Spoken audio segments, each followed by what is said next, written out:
This Imperial War Museum film gives a unique insight into a neglected period of World War II, known as the Phoney War. It begins with troops at Southampton arriving at the Terminus station adjoining Southwestern House, later to become HMS Shrapnel.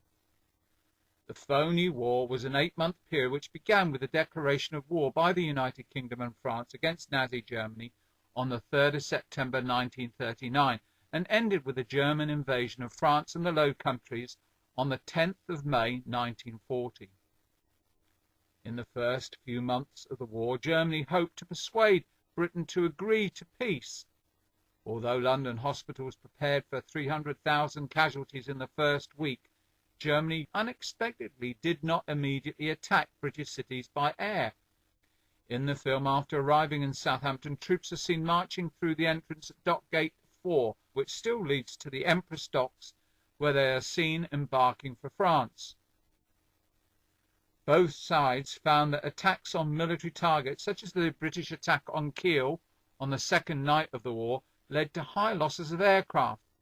They also feared retaliation for bombing civilians.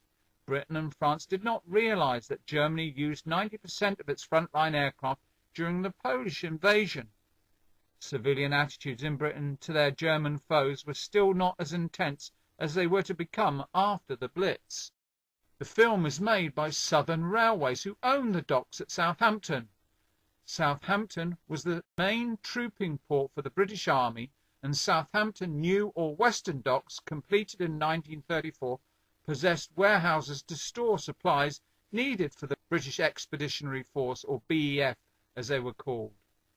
General Siegfried Westphal stated that if the French had attacked in force in September 1939, the German army could only have held out for 1 or 2 weeks.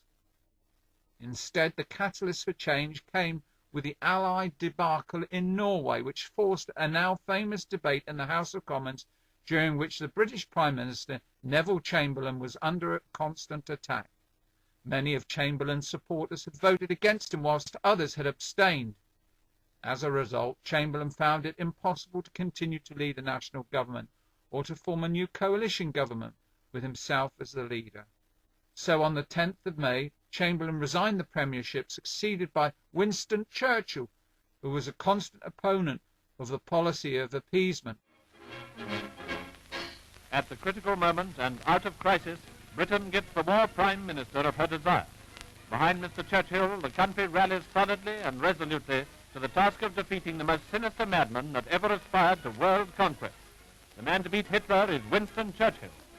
Among his colleagues, Mr. Chamberlain, whose vacation of office was accomplished in a manner worthy of his great sincerity, remains as Churchill's right hand. He has still a strong hold on the public, as was shown when he left Downing Street to hand in his resignation.